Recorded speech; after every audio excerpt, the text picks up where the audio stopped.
The journey south from Prachuap Khiri Khan follows a rhythm established over a century ago.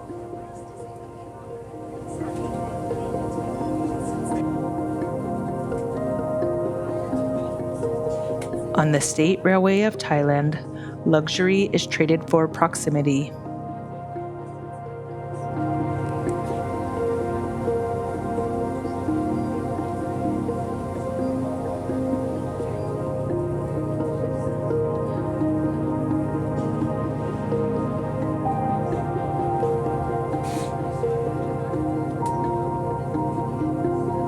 As the wind carries the scent of salt and impending rain through open windows, the landscape shifts from urban density into the rhythmic patterns of the coastal plantations.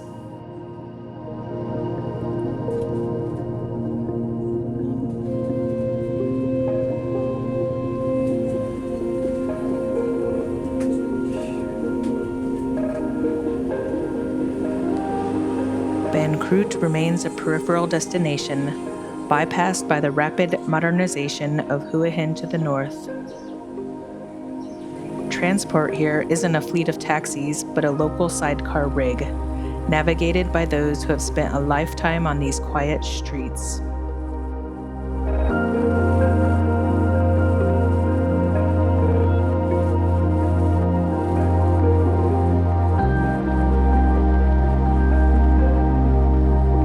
Near the coast, the community revolves around a towering tribute to the bride's whales that frequent these waters.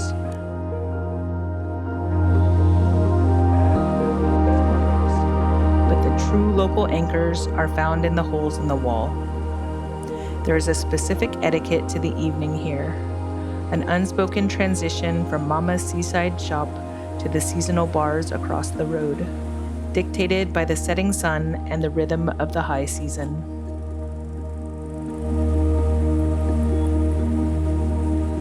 The approach to the resorts is framed by geometry. These aren't wild forests, but meticulously spaced coconut plantations.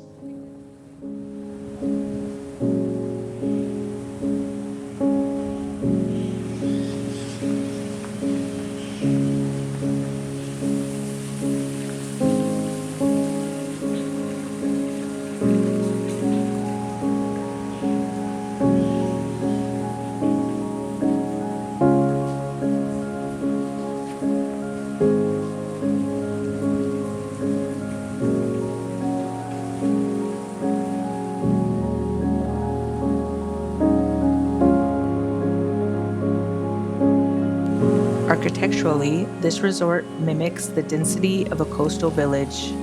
The bungalows are connected by paths reclaimed by tropical greenery, prioritizing shade over sprawling lawns.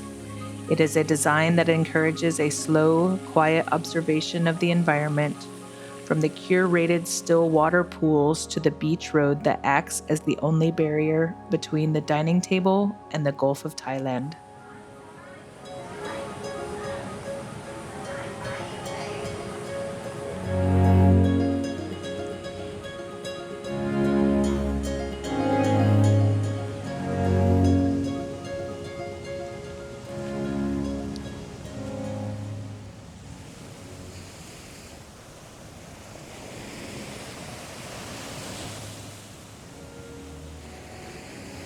Ban Krut's greatest luxury is its silence, a beach where the horizon remains unbroken by high-rises or crowds.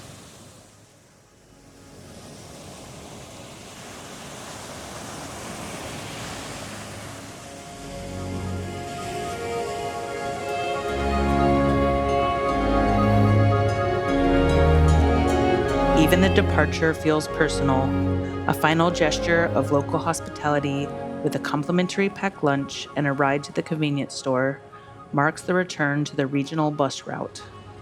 The modern world resumes, but the pace of the coast remains behind.